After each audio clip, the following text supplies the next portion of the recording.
रविन्द्र मिश्र किन रविन्द्र मिश्र भए? के रविन्द्र मिश्र गलत नै हुन् त? सबैभन्दा पहिले भनिदिइहालौँ, रविन्द्र मिश्रसँग हाम्रो कुनै व्यक्तिगत वा संस्थागत स्वार्थ छैन। उहाँले हामीलाई चिन्नुहुन्न, तर पनि उहाँको अडान र विचारको बहसका लागि केही कुरा पस्किन मन लाग्यो। किनभने आजको नेपालको राजनीतिमा सबै रुखहरू हावाको दिशा हेरेर ढलिरहेका बेला, बाढीले सिङ्गो जङ्गल बगाइरहेका बेला एउटा रुख भने अझै उभिएको छ, म यहीँ छु भनेर। त्यो रुखको नाम हो रविन्द्र मिश्र। आज मिश्रसँग न पार्टी छ, न चुनाव जितेको जनमत छ, न सत्ताको पहुँच छ। राजनीतिक रूपमा हेर्ने हो भने उनी लगभग एक्ला छन्, तर अझै पनि उभिरहेका छन् र फेरि उही कुरा गरिरहेका छन्, राज संस्थाको।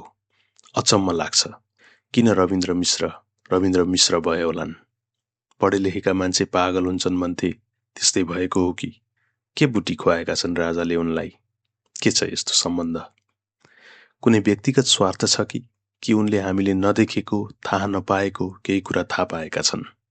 मेरै साथीभाइहरू उनलाई सामाजिक सञ्जालमा गएर गाली गर्छन्। वैकल्पिक राजनीतिको हत्या गर्यो, सबै सकायो, पुरानै व्यवस्थाको एजेन्ट, रैती, सामन्ती, हली, के वादी पो भन्छन्। तर एउटा प्रश्न चाहिँ सोध्न मन छ, के बिराए आखिर रविन्द्र मिश्रले? आज वैकल्पिक राजनीतिको नाममा उदाएको एउटा नयाँ दल सत्तामा छ। पुरानो विवेकशील आन्दोलन त्यही समाहित भइसकेको छ। मानव वैकल्पिक राजनीतिक आन्दोलन अब निष्कर्षमै पुगिसक्यो। अब त रविन्द्र मिश्रको दोष समाप्त हुनुपर्ने हो। फेरि किन यति धेरै आक्रोश? उनले प्रचण्ड पद त्यागौं र पृथ्वी पथमा लागौं भनेर हो? कुनै विचारसँग असहमत हुनु एउटा कुरा, तर विचार राखेकै कारण कसैलाई निरन्तर खलनायक बनाइरहनु, खेदिरहनु कतिको उचित होला? रविन्द्र मिश्रले आफ्नो जीवनको आधाभन्दा बढी समय विदेशमा पत्रकारिता गरेर बिताए। संसारका र विशेषतः बेलायतका विभिन्न लोकतान्त्रिक अभ्यासहरू नजिकबाट हेरे। उनले नेताहरूलाई प्रश्न गरे, देशको राजनीति नियाले, सशस्त्र द्वन्द्व देखे र राजतन्त्रको उतार चढाव पनि देखे, गणतन्त्र पनि देखे, अनि अन्त्यतिर देश फर्किएर राजनीतिमा होमिए। पदका लागि होइन, बहसका लागि, प्रश्नका लागि, र सायद एउटा छुट्टै वैकल्पिक दृष्टिकोणका लागि। उनको अध्ययनले नेपालमा राज संस्थाले नै देशको दिगो हित गर्छ भन्ने कुरा देखायो। त्यसमा उनी अझै पनि स्पष्ट छन्। तर पहिला अलिकति इतिहास पनि फर्केर हेरौँ। के नेपालमा राज संस्था सधैँ निरङ्कुश थियो त? नेपालमा राज संस्थाको इतिहासलाई केवल निरङ्कुश वा लोकतान्त्रिक भनेर एक शब्दमा व्याख्या गर्न सकिँदैन। नेपालमा विभिन्न कालखण्डमा राज संस्थाको फरक स्वरूप रह्यो। विक्रम सम्वत 2007 सालपछिको कुरा गर्ने हो भने केही समय राजाहरू प्रत्यक्ष शासनमा रहे भने केही समय संवैधानिक सीमाभित्र। अत्यन्तै राष्ट्रवादी र कुशल कूटनीतिज्ञ मानिएका राजा महेन्द्रको शासनकाल पनि विवादरहित थिएन। उनले संसदीय व्यवस्था विघटन गरी पञ्चायती व्यवस्था लागू गरेका थिए। यो कदमलाई लोकतान्त्रिक दृष्टिकोणबाट आलोचना गरिन्छ। तर अर्कोतर्फ राजा महेन्द्रकै शासनकालमा पूर्वाधार निर्माण, राष्ट्रिय एकीकरण, आर्थिक विकासका आधार, प्रशासनिक विस्तार र राष्ट्रिय स्वाधीनतामाथि जोड दिएको तथ्यलाई पनि नकार्न सकिँदैन। आज नेपाल जे जस्तो अवस्थामा छ त्यसको धरातलीय पृष्ठभूमि राजा महेन्द्रकै शासनकालमा निर्माण गरिएको हो भन्ने कुरा धेरैले स्वीकार गर्छन् र नेपालको राष्ट्रिय अखण्डता, सार्वभौमिकता तथा स्वतन्त्र र असंलग्न परराष्ट्र नीतिको आधार निर्माणमा राजा महेन्द्रको भूमिका महत्त्वपूर्ण रहेको मान्नेहरूले अझै पनि बोली फेरिसकेका छैनन्। राजा वीरेन्द्रको शासनकाल तुलनात्मक रूपमा नरम र जनभावनाप्रति संवेदनशील मानिन्छ। जनआन्दोलनपछि बहुदलीय व्यवस्थालाई स्वीकार गरेर उनले परिवर्तनलाई सहज बनाउने भूमिका निर्वाह गरेका थिए। राजा वीरेन्द्रलाई आज पनि धेरै नेपालीले सरल, शालीन र जनप्रिय राजाका रूपमा सम्झिन्छन्। तर नेपालमा राज संस्थाको छविमा सबैभन्दा ठूलो धक्का 2058 सालको राजदरबार हत्याकाण्डले दियो। कसरी बदलियो त नेपाली मनोविज्ञान? राज संस्थाप्रति नेपाली समाजको धारणा राजा वीरेन्द्रको वंशनाशपछि बदलियो। 2058 सालको त्यो दरबार हत्याकाण्डले नेपाली समाजलाई गहिरो मानसिक आघात दियो। राजा वीरेन्द्र र उनको परिवारको दुःखद अन्त्यले केवल एउटा राज परिवारको अस्तित्व मात्रै समाप्त पारेन, जनताको विश्वास र भरोसालाई पनि नराम्रोसँग हल्लाइदियो। नेपाली जनताको अपेक्षा थियो त्यस हत्याकाण्डको निष्पक्ष छानबिन हुन्छ। यति ठूलो घटना यसै सेलाएर त के जाला र? सत्य तथ्य त जसै तसै बाहिर आउला कुनै दिन भन्ने अपेक्षामै सीमित रह्यो। राजा ज्ञानेन्द्रले राजगद्दी सम्हालेपछि एउटा अनुसन्धान गर्ने समिति पनि नियुक्त गरेका थिए। त्यस अनुसन्धान समितिले जे निष्कर्ष निकाल्यो त्यसले नेपालीहरूको घाउ भरिने होइन कि उल्टो त्यसमा नुनचुक छरिदिने काम गर्यो। त्यस समितिले गरेको लापरवाहीपूर्ण छानबिन र त्यसका सदस्यको लज्जास्पद प्रस्तुतिले नेपालीहरूको मानसपटल आजसम्म पनि हल्लाइराखेको छ। दरबार हत्याकाण्ड एउटा यस्तो घटना भयो जसले दोषको सुई सिधै भर्खरै राजा बनेका राजा ज्ञानेन्द्र र उनको परिवारप्रति तेर्सियो। राजा ज्ञानेन्द्रले पटक पटक यसबारे दुख मनाउ गरी आफूलाई नखाएको विष लागेको कुरासम्म भन्न भ्याए पनि त्यतिखेर भएका घटनाक्रम र छानबिन सोचे जस्तो तहमा नहुँदा उनको छवि क्रमशः धमिलिँदै गयो। 2062-63 राजतन्त्र विरुद्ध लागेको नारा बढी चाहिँ यही भावनासँग सम्बन्धित आक्रोश हो। माओवादीले बन्दुक देखाएर गाउँ गाउँबाट मान्छे आन्दोलनका लागि सहर खेदायो। भावनामा चोट पुगेका र कुशासनबाट शिथिल जनता सबै कुराको दोष राजतन्त्रमाथि थोपार्दै त्यस विरुद्ध नारा लगाउन कति पनि हिचकिचाएनन्। अहिलेको जेन्जी आन्दोलन र त्यसपछि चुनावमा बढारिएका राजनीतिक दल र तिनका नेताले त्यतिखेर राजालाई दोष देखाएर आफ्नो अकर्मण्यता लुकाएका थिए। उनीहरू अहिले आएर मात्रै खुच्चिङको भुमरीमा परेका हुन्। प्रायजसो सबै दोष राजतन्त्रमाथि थुपारेर राजा ज्ञानेन्द्रलाई गद्दीच्युत गरे पनि नेपालीहरूमा अझै शङ्का बाँकी छ, अविश्वास बाँकी नै छ। भावनात्मक घाउको त कुरै नगरौँ। अब एकचोटि कुरा गरौँ दृष्टिकोणको। नेपाली जनताले के देखे र रविन्द्र मिश्रले के देखे? नेपालीहरूले भविष्यका राजा पारस शाहलाई देखे र अत्यन्तै सशङ्कित बने। उनी त्यही अवस्थामै राजा भएको भए देश कुन भड्कालोमा पुग्छ भन्ने कल्पना गर्न थाले। नेपालीले दरबार हत्याकाण्डको अनुत्तरित प्रश्न देखे। त्यही अनुत्तरित प्रश्नको उत्तर माग्न आन्दोलन गर्दा गोली लागेर 3 जना नेपालीले मृत्युवरण गर्नु पर्यो। यी भावनात्मक लहरका अगाडि राजसंस्था धेरै दिन टिक्न सक्ने अवस्था थिएन। पछि राजा ज्ञानेन्द्रले निर्वाचित संसद विघटन गरी शासन सत्ता आफ्नो हातमा लिई प्रत्यक्ष शासन चलाउनु चाहिँ असन्तुष्टि बाहिर निस्किने ट्रिगर बन्यो। त्यस्ताका राजनीति गर्नेहरूले बडो चतुर्याई साथ जनतालाई राजा विरुद्ध भड्काए। राजाको शासनकालमा भएका राम्रा नराम्रा जेसुकै काम हुन् सबैलाई नकारात्मक रूपमै चित्रण गरेर सुनाए। यतिसम्म सुगा रटाइ दिए कि अझै पनि खुलेर कसैले राजसंस्थाको राम्रै कामहरू पनि प्रस्तुत गर्न हिचकिचाउँछन्। तर रविन्द्र मिश्र सिक्काका अर्कै पाटा हुन्। राजदरबार हत्याकाण्ड उनका लागि पनि दुःखद रह्यो। राजाको प्रत्यक्ष शासनकालमा मिडियामाथि धेरथोर सेन्सरसिप लाउँदा उनलाई पनि केही असर पर्यो। राजसंस्था रहँदाका कमी कमजोरीहरूबारे अनभिज्ञ उनी पक्कै छैनन्। तर रविन्द्र मिश्रले अरू पनि धेरै कुरा देखे।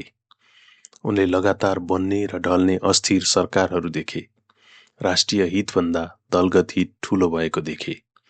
दूर दराजका देशहरूबाट विभिन्न मिसिनरीहरू धर्म परिवर्तन गराउन लाइन लगाएर आएको देखे।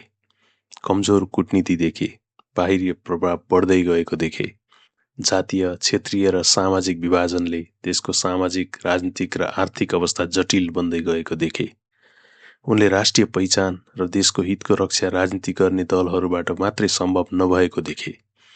सायद त्यसैले उनले बेलायत जस्तो लोकतान्त्रिक राजसंस्थाको अवधारणा अगाडि सारे, जहाँ राजा शासक होइन, राष्ट्रका संरक्षक र एकताको प्रतीक हुन्छन्। कमनवेल्थभित्रका विभिन्न पश्चिमा देशहरूमा अझै पनि परिवर्तित नियम कानुनहरू बेलायतका राजाले नै लालमोहर लाउँछन्। युरोपका अरू थुप्रै देशहरूमा पनि सेरेमोनियल राजा छन्, जसले त्यहाँ कार्यकारी जिम्मेवारी नसम्हाले पनि अभिभावकत्व भने सम्हालेका छन्। त्यसैले विदेशको पृष्ठभूमिबाट यी सबै कुरा देखेर भोगेर आएका रविन्द्र मिश्रले नेपालमा एकताको प्रतीक र ऐतिहासिक सामर्थ्य बोकेको राजसंस्था कुनै न कुनै रूपमा भए पनि राख्नुपर्छ भन्ने धारणा अघि सार्नुलाई आश्चर्य मान्नै पर्दैन। एकपटक गहिरिएर सोच्ने हो भने उनको कुरामा राष्ट्रियताको दिगो हित र राष्ट्रिय पहिचानको रक्षा हुने कुरा निस्वार्थ रूपमा छ। उनको कुरामा कतै पनि व्यक्तिगत राजनीतिक फाइदा लिन खोजेको छनक भेटिँदैन। अब एकचोटि कुरा गरौँ रविन्द्र मिश्रको सबैभन्दा ठूलो चुनौती। रविन्द्र मिश्रको विचारभन्दा माथि देश नाराको सबैभन्दा ठूलो समस्या विचारमा होइन, विश्वासमा छ। जनताले अझै प्रश्न सोधिरहेका छन्। राजसंस्थाको पुनरागमनको कुरा गर्ने हो भने विगतका प्रश्नहरूको जवाफ कसले दिने? दरबार हत्याकाण्डका अनुत्तरित प्रश्नहरूबारे के गर्ने? पारस शाहसँग जोडिएका विवादबारे राजसंस्थाको धारणा के हो? यदि राजसंस्था कानुनभन्दा माथि होइन भने यो व्यवहारमा कसरी देखाउने? रविन्द्र मिश्रसँग यी सबै प्रश्नको उत्तर चाहिँ छैन। बरु यिनै प्रश्नलाई मिश्रले आफ्नो अभियानको केन्द्र चाहिँ बनाउनुपर्छ। रविन्द्र मिश्रले गरेको एउटा राजनीतिक गल्ती भनेको आफ्नो नयाँ विचारलाई पुरानो राजनीतिक संरचनासँग जोड्नु थियो। राप्रपामा गएर र रहेर उनले खासै ठूलो राजनीतिक फड्को केही पनि मारेनन्। बरु त्यसैमा रहेका राजनीतिक खेलाडीले उनलाई झन धुमिल बनाइदिए। राप्रपा पुरानो हार्डवेयर भयो, विचारभन्दा माथि देश नयाँ सफ्टवेयर भयो। यो कुरा धेरैलाई नपच्ला, भन्नुहोला राज संस्था कसरी नयाँ सफ्टवेयर हुन सक्छ? यो त रैतीवादी शासन हो। तर रविन्द्र मिश्रको अवधारणामा रहेको राज संस्था चाहिँ पुरानो राजतन्त्रात्मक व्यवस्था जस्तो स्वरूपको होइन। यसमा राजाको संवैधानिक दायरा छ। राज्यले उनलाई धेरै सेवा सुविधा दिँदैन। संविधान र कानुनको दायराभित्र राजा बस्नुपर्ने हुन्छ। राजाले आफ्नो सम्पत्तिको कर राज्यलाई तिर्नुपर्छ। गम्भीर सङ्कट जस्तै युद्ध, दुर्घटना, अरू कुनै सङ्कटकालीन अवस्था बाहेक राजासँग देशको कार्यकारी अधिकार रहँदैन। राजाका कदम अदालतले असंवैधानिक ठहर गरिदिन सक्छ, आदि इत्यादि। यस्तै विभिन्न संवैधानिक दायराभित्र अभिभावकत्व दर्शाउने हिसाबले राज संस्था राख्ने भनिएको हो भन्ने हाम्रो बुझाइ हो। अब लाग्ला त्यसो भए त राष्ट्रपति नै ठिक, सबै कुरा त राष्ट्रपतिमै लागू हुन्छ। सबैभन्दा ठूलो समस्या यहीँनिर छ। हाम्रो जस्तो भू-राजनीतिक र भौगोलिक रूपमा ठूला मित्र राष्ट्र र विदेशी चासो भएको राष्ट्रमा राजनीतिक दलबाट राष्ट्रपति बनाउँदा ऊ पार्टीप्रति सधैँ नै उत्तरदायी हुने र गैर पार्टीबाट राष्ट्रपति बनाउँदा विदेशीले प्रभावमा पारी लोकप्रियता देखाई उचाइमा पुर्याएको व्यक्ति पर्न सक्ने सम्भावना रहन्छ। पछिल्लो समय हेर्दा त राष्ट्रपति पद पार्टीभित्र केही गर्न नसकेका, अवकाश पाउनुपर्ने खालका र असफल नेता थन्क्याउने एउटा सजिलो आसन भएको छ। राष्ट्रपतीय प्रणाली नेपालको हालको संविधानको एउटा सबैभन्दा कमजोर पाटो हो। हुन त संविधान नै प्रदेश संरचना, अनगिन्ती संसद र मन्त्रीहरूको भारी लगेज बोकेको एउटा भागबण्डाको दस्तावेज जस्तै छ। यसलाई सच्याउने, सुधार्ने वा संशोधन गर्ने परिकल्पना गर्न पनि गाह्रो छ, किनकि त्यसको संशोधन प्रक्रिया झन्झटिलो र यति जटिल बनाइएको छ कि एक अक्षर पनि परिवर्तन गर्न 2/3 बहुमत नै पाएको संसदले पनि सक्दैन। छोटकरीमा राजा र राज संस्थातर्फका कमी कमजोरी पनि केलाम न। रविन्द्र मिश्र आफ्नो मात्रै कमी कमजोरीका कारण पछि परेका होइनन्। राजा ज्ञानेन्द्रको पनि यसमा योगदान छ। आफ्नो सन्तानको माया सबैलाई हुन्छ, तर राजाले देशको पिता सरह जिम्मेवारी बोक्नुपर्ने हुन्छ। राजपरिवारको सदस्य रहँदै बिग्रिएको पारसको सार्वजनिक छवि, जोडिएका विवाद र व्यवहार उकुस मुकुस पारेर खासखुस गरिरहेको नेपाली समाजमा त्यो कुरालाई कति पनि वास्ता नगरी धृतराष्ट्र जस्तो बनेर भविष्यको राजा उनैलाई घोषणा गरिदिएपछि भविष्यको राज संस्थाप्रति नेपालीहरूको विश्वास स्थापित हुने त परको कुरा, झन् मनोवैज्ञानिक रूपमा राजतन्त्रप्रति नै धेरै नकारात्मक प्रभाव पर्न गयो र विश्वास अत्यन्तै कमजोर बन्यो। कमी कमजोरी देखिँदा, कानुन उल्लङ्घन हुँदा भारत शाहलाई ज्ञानेन्द्र शाहले सामान्य नागरिक सरह कानुनी कठघरामा उभ्याउनु पर्थ्यो। अनेकौं देशहरूका उदाहरण छन्। राजाले आफ्ना युवराजहरूलाई आफ्नो परिवारबाट अलग गराएका छन्, राजगद्दी पाउन अयोग्य घोषणा गरेका छन्। राजा ज्ञानेन्द्रको तर्फबाट भने ढाकछोप बाहेक कहिले केही भएन। यदि आफ्नो सन्तानको मात्रै पिता नै बनेर बस्ने हो भने राष्ट्रको पिता बन्न त अब खासै सम्भव नहोला। त्यसको परिणाम आजसम्म पनि राजा ज्ञानेन्द्रले भोग्दैछन्। अर्को कुरा, आफ्नो दाजुको परिवारको विवत्स तरिकाले कहाली लाग्दो गरी हत्या हुँदा र त्यसको अनुसन्धान त्यति हास्यास्पद हुँदा ज्ञानेन्द्र शाह त्यतिमै अड्किए। त्यसको निष्पक्ष छानबिन गर्नुपर्छ भनी त्यसपछि बनेका सरकारलाई अर्को म्यान्डेट वा सुझावसम्म दिएको भए पनि त्यसको छानबिन गर्न सरकारको सामर्थ्य पुग्थ्यो। अझ आफैले सरकार चलाएको बेला त सो कार्य झन् सजिलै सम्पन्न गर्न सकिन्थ्यो। संविधानमै राजाको विशेष अधिकार हुँदाहुँदै कुनै पनि सरकार प्रमुखले तत्कालीन समयमा राजदरबार हत्याकाण्डको पुनः अनुसन्धान गर्ने फाइल खोल्ने हिम्मत चाहिँ गर्न सकेनन्। आश्चर्यको कुरा त रविन्द्र मिश्र लगायत कोही पनि राजसंस्था प्रेमी समुदाय यी कुरा राजा समक्ष प्रस्तुत गर्न सक्दैनन्। राजा ज्ञानेन्द्रले तत्कालीन समयमा त्यति मात्रै गर्न सकेको भए जनतामा राजाको नियत गलत छैन है भन्ने सन्देश चाहिँ पक्कै जान्थ्यो। देशमा आफै अपमानित हुने गरी दाजुको परिवार हत्या गरेको आक्षेप लाग्दा र बिना प्रमाणको हल्ला फैलिँदा त्यसलाई निर्मूल पार्न आफूले गर्नुपर्ने कर्तव्यमा राजा ज्ञानेन्द्र चुकेकै हुन्। राजपरिवार र नेपाली जनता बीचको यो अपारदर्शिता नै सबैभन्दा ठूलो कमजोरी हो भन्ने लाग्छ। यी विविध कमी कमजोरीका बावजुद पनि रविन्द्र मिश्र राज संस्थाप्रति आशावादी नै छन्। मिश्र सँगसँगै नेपालमा राज संस्थाप्रति आस्था राख्ने जनताको ठूलै हिस्सा छ र अधिकांश नेपालीलाई अझै पनि राजाप्रति सद्भाव छ। राजा देशमा हुँदा राष्ट्रिय एकता, राष्ट्रियता, स्वाधीनता, सांस्कृतिक मूल्य मान्यता र देशको सार्वभौमिकताको रक्षा साथसाथै छिमेकीसँगको सम्बन्ध र परराष्ट्र नीति सुदृढ बनाउन ठूलो योगदान मिल्छ भन्ने कुरा धेरैलाई विश्वास लाग्छ। त्यसैले त अहिले पनि राजाको स्वागत गर्न भनेर एयरपोर्टमा जनताको त्यत्रो ताती लाग्छ। त्यो आशा भरोसालाई विश्वासमा परिणत गर्न अबको समयमा राजा ज्ञानेन्द्र तथा राजसंस्थावादीहरू दुवैले आफ्ना कमी कमजोरी सच्याउनु पर्ने हुन्छ। राजा ज्ञानेन्द्र र उनको परिवारको यही कमजोरी र अनुत्तरित प्रश्नको उत्तर राजा स्वयंले दिनुपर्ने र खोज्नुपर्ने सट्टा आफै सफाई दिँदै हिँड्ने क्रममा नै ती पहिलेका ऊर्जावान रविन्द्र मिश्र आजका सेलाएका रविन्द्र मिश्र भए। अब सबैभन्दा महत्त्वपूर्ण कुरा चाहिँ छिमेकी राष्ट्र, विशेष गरी भारतको आर्थिक र सामाजिक प्रभाव नेपालमा हेर्दा देश बिस्तारै सिक्किमीकरणको दिशामा गइरहेको भान हुन्छ। किनकि भारतको भूराजनीतिक प्रभाव त पहिलेदेखि नै यो क्षेत्रमा दह्रो छ। यति हो, नेपालमा अहिलेसम्म प्रहरी र पैसा भारतको चल्दैन।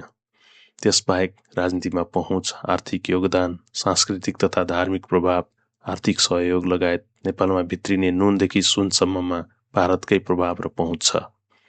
नेपाल सम्बन्धी अध्ययन गर्ने भारतमा गुप्तचर निकायहरू छन्। यहाँ के भइरहेको छ त्यसको ताजा जानकारी उहाँ दिनौँ रेकर्ड राखेका हुन्छन्। राजनीतिक दलहरू अर्थात् भनौँ पूर्व प्रधानमन्त्रीहरू आफू प्रधानमन्त्री भइसकेपछि त्यसको भ्यालिडेसन गराउन र केही समय पदको स्थायित्व रहोस् भनेर पुकार्न भारतीय वा चिनिया भूमि सबैभन्दा पहिला टेक्ने गर्छन्। ल मानिलिउँ यो एउटा सामान्य कूटनीति वा राजनीतिक प्रक्रिया नै हो भनेर। तैपनि नेपालको राजनीतिमा भारतीय हस्तक्षेप बेला बखत नाङ्गो रूपमा नै देख्न पाइन्छ। नेपालले अब आत्मनिर्भर नहुने हो भने वा भारतमाथिको परनिर्भरता कायम गरी यसै गरी भारतको काखमा च्यापिएर फुरुक्क परिराख्ने हो भने ब्ल्याक होलतिर आकर्षित भएको उल्का पिण्ड जस्तै नेपाल सिक्किमकै अवस्थामा पुग्दैन भनेर ठोक्वा गर्नै पर्दैन। रविन्द्र मिश्रको विचारभन्दा माथि देशको सान्दर्भिकता नै यही हो। नेपाल जस्तो मुलुकमा एउटा स्थायी सांस्कृतिक पुरातात्विक शक्ति देशमा रहेमा अरू देशले खेल्ने र आँखा गाड्ने सम्भावना केही हदसम्म कम हुन्छ भन्ने हो। राजाले भारतको प्रभावमा वा अरू कुनै राष्ट्रको हितको लागि नेपालको गौरव र गरिमा बेच्दैनन् भन्ने विश्वास केही हदसम्म जीवितै छ, जुन अरू देशको प्रभावमा परेका व्यक्ति वा संस्थाहरूबाट अपेक्षा गर्न गाह्रो छ। के गर्नु पर्ला त अब? नेपालको राजनीतिक अस्थिरता अझै समाप्त भएको छैन। नेपालको परराष्ट्र नीति आज पनि स्पष्ट राष्ट्रिय दृष्टिकोणभन्दा बढी एउटा कंकाल जस्तो संरचनामा सीमित छ र नयाँ घटनाक्रमले उत्सर्जन गरेको जेन्जी आन्दोलनले संघीय लोकतान्त्रिक गणतन्त्रात्मक देशलाई कुन दिशातर्फ लैजाने भन्ने विषयमा अझै स्पष्ट, दीर्घकालीन र साझा मार्गचित्र प्रस्तुत गर्न सकेको छैन। नयाँ राजनीतिक शक्तिको उदय र सत्ताको परिवर्तनले राजसंस्थाकै विषयमा पनि केही नरम र खुला बहसको वातावरण सिर्जना गरेको जस्तो देखिए पनि अब आवश्यक कुरा भनेको देशव्यापी जनचेतना, संवाद र नागरिक शिक्षाको अभियान हो। विशेष गरी नयाँ पुस्ता समक्ष नेपालको इतिहास, संविधान, राष्ट्रिय हित र भूराजनीतिक यथार्थबारे गहिरो विश्लेषण प्रस्तुत गरी भ्रम चिर्न आवश्यक छ। तर राजसंस्थाको पुनर्स्थापना बारे हुने कुनै पनि बहसको अर्थपूर्ण पहल स्वयं राजसंस्थाबाटै आउनुपर्छ। बदलिदो राजनीतिक परिवेशलाई सकारात्मक रूपमा स्वीकार गर्न यदि राजा इच्छुक छन् भने विगतसँग जोडिएका प्रश्नहरूमा न्याय, जवाफदेहिता र स्पष्टताको सन्देश दिन आवश्यक छ। किनकि अब जनविश्वास वंशानुगत रूपमा मात्रै प्राप्त हुँदैन। अबको युगमा त्यो कर्म र व्यवहारबाट आर्जन गर्नुपर्छ। यस्तो बहसमा रविन्द्र मिश्र जस्ता व्यक्तित्वहरूले केवल समर्थन गर्ने होइन, सुधार र जवाफदेहिताको माग गरेर ऊर्जा थपिदिन सक्नुपर्छ। मिश्रले राजसंस्थाको इतिहासका कथावाचन र गुणगान गाउने मात्र होइन, विमर्श निर्माण गर्नुपर्छ। सारथीले आफ्नो रथीको कमी कमजोरी, काम, कर्तव्य, अधिकार, आवश्यकता आदि कुरा ज्ञान दिलाउन सक्ने बन्नुपर्छ। तब मात्रै श्रीकृष्ण जस्तो सारथी भएर विजय प्राप्त गर्न सकिएला कि? रविन्द्र मिश्रले यो कुरा बुझ्न जरुरी छ कि उहाँको सबैभन्दा ठूलो शक्ति चुनावी राजनीति होइन, जनमत निर्माण गर्ने, विमर्शलाई दिशा दिने र समाजलाई शिक्षित गर्ने क्षमता हो। त्यसैले आलोचना, गालीगलौज वा असहमतिबाट डराउनु, थाक्नु, हतोत्साहित हुनु वा विचलित हुनु चाहिँ हुँदैन। किनभने नेपालको भविष्य कुनै एउटा चुनाव, एउटा दल वा व्यक्तिले तय गर्ने छैन। यो भविष्य निरन्तर बहस, सचेतना र राष्ट्रिय हितलाई केन्द्रमा राखेर अगाडि बढ्नेहरूको दृढताले निर्माण गर्नेछ। किनकि बेला बखत इतिहास बदल्ने काम भिडले गरे पनि भिडको मनोविज्ञान विचारले तय गर्छ। रविन्द्र मिश्र, अहिले रोकिने बेला भएको छैन। आउने समयमा यहाँको यो विचार र आवाज झन सान्दर्भिक र आवश्यक बन्दै जानेछ भन्ने हामीलाई लाग्छ। अन्त्यमा नेपाली जनताले चाहे राज संस्था फर्कियोस् नचाहे नफर्कियोस्, निर्णय चाहिँ नेपाली जनताकै हुनुपर्छ र जनताले त्यो निर्णय गर्ने अधिकार र अवसर पाउनुपर्छ। जय नेपाल।